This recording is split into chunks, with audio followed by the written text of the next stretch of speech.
इस वक्त हिमाचल में मोहब्बत की दुकान ने क्या खूब कहर ढा रखा है। हिमाचल में कांग्रेस के मोहब्बत की दुकान में अब एक और मस्जिद को तोड़ने के लिए गेरुआ टोला बिल्कुल आतुर हो चुका है।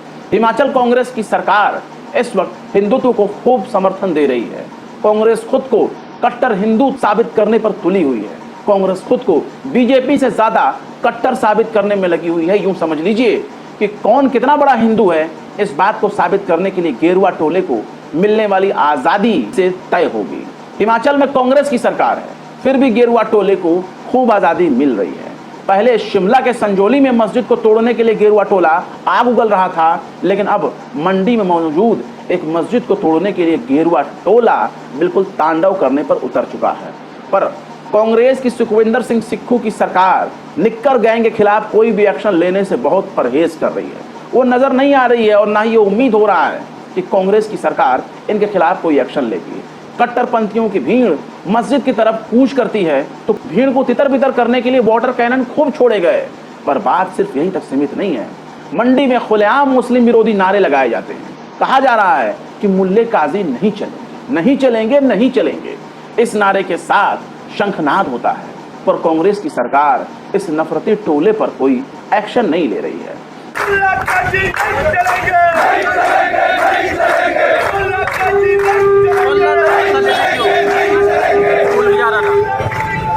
नफरत फैलाने वालों के खिलाफ न तो यूएपीए लगाया जा रहा है और न ही एनएसए लगाया जा रहा है। ये तमाम चीजें, ये तमाम धाराएं, ये तमाम कानून के पैतरे सिर्फ माइनॉरिटी, खासकर अल्पसंख्यकों के अपनाए गए हैं कि जब भी एनएसए लागू होगा मुसलमान नाम देखकर लागू किया जाएगा, जब भी यूपीए लगाया जाएगा तब भी मुस्लिम नाम देख करके ही लगाया जाएगा। वरना बाकी गेरुआ टोला इस घटना से बिल्कुल आज़ाद है, इस पैतरे से बिल्कुल आज़ाद है, कानून की धाराओं से बिल्कुल आज़ाद है।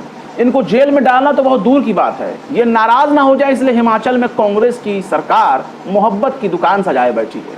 वहीं दूसरी तरफ देश भर में गेरुआ टोले की नफरत पूरे शबाब पर है।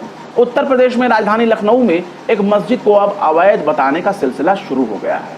उस मस्जिद को गेरुआ टोले के जरिए अवैध बताने की पुरजोर कोशिश हो रही है। भगवा संगठन इस मस्जिद को अवैध बता रहे हैं और इसका विरोध करने के लिए अब सड़क पर धीरे धीरे उतरने की तैयारी कर चुके हैं। लखनऊ के निशातगंज में करामत कॉलेज के पास मौजूद तकरीबन 40 साल पुरानी एक मस्जिद का रेनोवेशन होता है तो अचानक से हिंदुत्ववादी गिरोह ने अवैध कहना शुरू कर दिया। मस्जिद का नज़ारा बाहर से बेहद ही खूबसूरत है, दिलकश है, लेकिन कुछ दिन पहले ही कुछ हिंदूवादी संगठनों को याद आया कि अरे अरे ये मस्जिद तो अवैध है।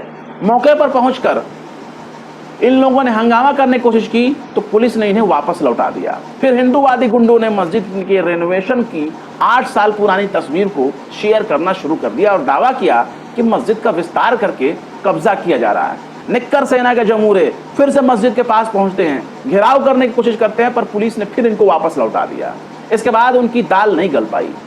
जब दाल नहीं गल पाई तो इन बेचारों ने ज्ञापन का सहारा लिया और ज्ञापन देते हुए ये कह के लौटाए कि अगर कार्रवाई नहीं हुई तो फिर आगे देखेंगे। मतलब धर्म का ऐसा नशा इनके सिर पर सवार है कि ये पूरे देश को आग लगा देना चाहते हैं।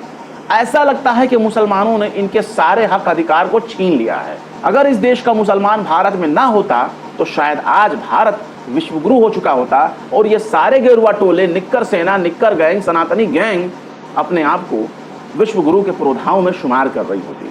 वहीं दूसरी तरफ यूपी के पूर्व मुख्यमंत्री ने मठाधीश और माफिया वाले बयान को देकर बिल्कुल हंगामा खड़ा कर रखा है। अखिलेश का जो बयान दिया गया वो तो पूछिए ही मत। अखिलेश ने एक सवाल के जवाब में योगी आदित्यनाथ पर निशाना साधते हुए कह दिया कि मठाधीश और माफिया में कोई ज्यादा फर्क नहीं होता। इस बयान के बाद साधु संतों ने अखिलेश यादव के खिलाफ पूरा मोर्चा ही खोल दिया। तो वहीं दूसरी तरफ अखिलेश यादव का पुतला फूंकने की शुरुआत हो गई। लेकिन हरदोई जिले में जब पुतला फूंकने की कोशिश हुई तो भाजपाइयों ने अखिलेश यादव का पुतला फूंकते फूंकते खुद ही को फूंक लिया। अखिलेश के पुतले को आग लगाने के चक्कर में खुद ही आग में झुलस गए, खुद ही आग को हवाले कर लिया, खुद ही आग के चपेट में आ गए। खैर मोटी चमड़ी है, इतनी आसानी से नहीं जलने वाली। लेकिन खैर धर्म के नशे में इस वक्त भाजपाई बिल्कुल चूर हो चुके हैं। पर धर्म की आड़ में बहुत कुछ ऐसा हो जाता है जिसे आसानी से छिपाया जा सकता है, लेकिन आज के दौर में छिप नहीं पाता। जैसे उत्तर प्रदेश के अयोध्या का मामला देख लीजिए। अयोध्या में राम मंदिर में सफाई करने वाली एक दलित लड़की से गैंगरेप हो जाता है और ये गैंगरेप का मामला जब सामने आता है तब नजरें चुराने वाले अपनी नजरें चुराते नजर आते हैं। बाकायदा राम मंदिर में बलात्कार का दावा किया जा रहा है। गैंगरेप पीड़िता ने उत्तर प्रदेश की पुलिस पर भी गंभीर इल्जाम लगाए हैं। मीडिया रिपोर्ट्स की माने तो राम मंदिर में सफाई कर्मी के तौर पर काम करने वाली 20 साल की एक लड़की ने 9 लोगों पर सामूहिक दुष्कर्म का इल्जाम लगाया है। पुलिस ने अब तक 5 लोगों को गिरफ्तार भी कर लिया है। पीड़िता BA लास्ट ईयर की छात्रा बताई जा रही है, यानी 3rd ईयर की छात्रा बताई जा रही है।